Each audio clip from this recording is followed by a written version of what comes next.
Big TV భక్తి సమాచారం WhatsApp ఛానల్లో జాయిన్ అవ్వండి. అన్ని విశేషాలు ఎప్పటికప్పుడు తెలుసుకోండి.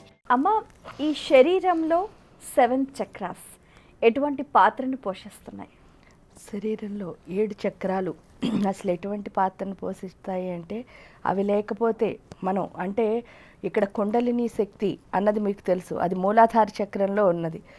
ఆ శక్తి కనుక కదిలితేనే మనం ఏది చేసినా సరే అనుకున్నది అనుకున్నట్టు చేయగలం. లేకపోతే మన లోపల ఉన్న చపల చిత్తాలు అంటే ఒక్కొక్క చక్రంలో ఒక డిఫరెంట్ లిమిట్స్ ఉంటాయి. ఆ లిమిటేషన్స్ ఎప్పుడైతే, ఎందుకంటే శరీరానికి కట్టుబడి ఉండిపోతాం.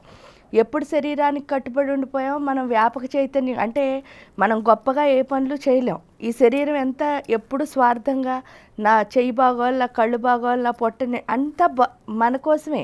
అంటే నా కోసం నేను ఎప్పుడు బతుకుతున్నానో నేను వ్యాపించలేను ఎప్పుడైనా. అందుకే చెప్తారు కదా ఏంటంటే పరోపకారార్థం ఇదం శరీరం అని చెప్పి. అంటే ఈ శరీరం ఎప్పుడైతే ప్రకృతికి ఉపయోగపడాలనుకుంటుందో అప్పుడే ప్రకృతి శక్తులన్నీ మనకి సహకరించడం మొదలెడతాయి. అప్పుడే మీరు ఏమనుకున్నా సరే, అంటే కీర్తి ప్రతిష్టలు రావాలనుకోవచ్చు, విజయాలు సాధించాలనుకోవచ్చు, లేకపోతే పెద్ద పెద్ద పనులు ఏది చేయాలన్నా సరే ఈ శరీరం అనే దాని మీద కాన్షియస్ వదిలేయాలి. ఎందుకంటే దీనికి ఎప్పుడైతే సుఖంగా ఉండాలి అని కోరుకుంటామో అప్పుడు మనం అనుకున్న ఏది కూడా సాధించలేం.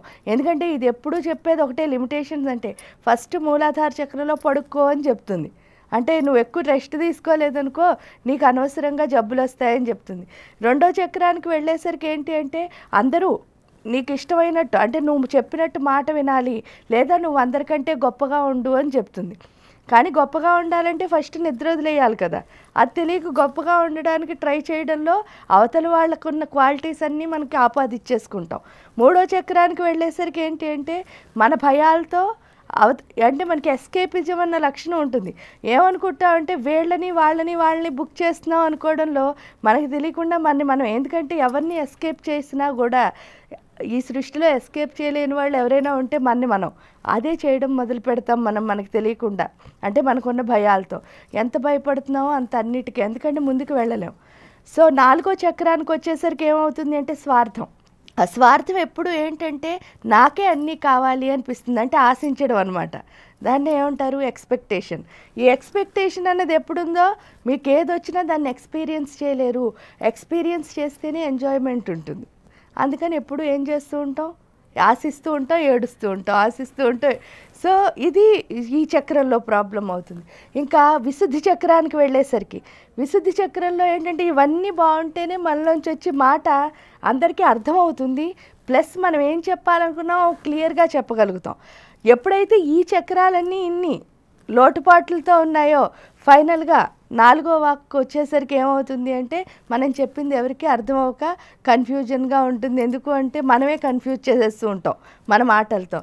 అందువల్ల ఏంటి అంటే ఎప్పుడు మనతో ఎవరు కలిసి ఉండరు. ఎందుకంటే ఇది ఎప్పుడు కోరుకునేది ఒకటే గొంతు. అందుకే శివుడిని మీరు చూస్తే నీలకంఠుడు, లేదంటే విషం తాగాడు కాబట్టి. ఆ నీలకంఠుడు ఎందుకు అయ్యాడు, విషం ఎందుకు తాగాడు, అసలు నిజంగా ఉన్న విషయం ఏమిటి అంటే ఆయన అమృతం చిలికిన పుట్ట ఫస్ట్ విషం వచ్చిందిట, అది తాగారు. అంటే ఇక్కడ అమృతం చిలకడం అంటే ఏమిటి? మూలాధార చక్రాన్ని ఏం చేస్తున్నాం? మేరు అంటే మనం వెన్నుపూస, ఇంకా పాము అంటే కుండలిని శక్తి, దాంతో చిలుకుతుంటే ఫస్ట్ ఏం వాసనలు వస్తాయి? చెడ్డ వాసనలే. ఎందుకు అంటే మన ఇంటి చుట్టూ ఒక డ్రైనేజ్ ఉంది. ఉదాహరణగా చెప్పుకుంటే ఆ డ్రైనేజ్ని ఎప్పుడైనా క్లీన్ చేయాలనుకున్నాం అనుకోండి, ఫస్ట్ వచ్చి వాసన ఏమిటి? మురికి వాసనే కదా. అదంతా క్లీన్ చేశాక ఫ్రెష్ అవుతుంది. అంటే లోపల నుంచి ఫస్ట్ మనలో ఉన్న చెడ్డ లక్షణాలు బయటకు వచ్చేస్తాయి. ఆ చెడ్డ లక్షణాలు బయటకు రావడం ఏదైతే ఉందో అది ఎందుకు వస్తుంది అంటే ఐడెంటిటీ అనే విషయం మన గొంతులో ఉండడం వల్ల. అందుకే చూడండి చాలామంది నేను ఇది చేసా అది చెప్పడానికి, లేకపోతే నాకు ఈ ఎక్స్పీరియన్స్ వచ్చింది, ఇవన్నీ ఎప్పుడు చెప్తున్నామో మన గొంతులో విషయం ఉన్నట్టే. శివయ్య ఏం చేస్తాడు అంటే ఆయన గొంతులో విషయం దాచుకోలేదు, మన అందరి గొంతులో దాచుకున్న విషయాన్ని ఏం చేస్తాడు? ఆయన తీసేస్తాడు. ఎప్పుడైతే మరి అది తీస్తే ఎవరి గొంతు తీసుకుని ఏం చేస్తున్నాడు పాపం? ఆయన గొంతులో దాచుకుని. ఎందుకంటే ఆయన జ్ఞానం కాబట్టి ఆయనకు అసలు ఐడెంటిటీ అన్న దాంతో సంబంధం లేదు. ఎందుకంటే మీరు ఎప్పుడైనా శివుడి గురించి చెప్తే ఆయన నిర్గుణము, అంటే అసలు ఏమీ గుణం లేదు. అంటే ఒక ఆకారం లేకదు, అన్నీ ఏది లేనిది ఎవరు అంటే శివుడు అని చెప్తారు. కాబట్టి ఆయనకి ఏది అంటది, కాబట్టి మన గొంతులో ఉన్న విషయాలన్నింటినీ ఏం చేస్తున్నాడు, ఆయన తీసుకుంటున్నాడు. ఎప్పుడైతే ఆ గొంతులోంచి ఐడెంటిటీ అనే విషయం పోతుందో అంతే, ఇంకా అందులోంచి వచ్చి మాటలు ఎప్పుడు ఎలా ఉంటాయంటే అద్భుతంగానే ఉంటాయి. 7 చక్రాల గురించి కూడా ఒక సమ్మరైజ్గా విషయాన్ని చాలా అద్భుతంగా వివరించారు.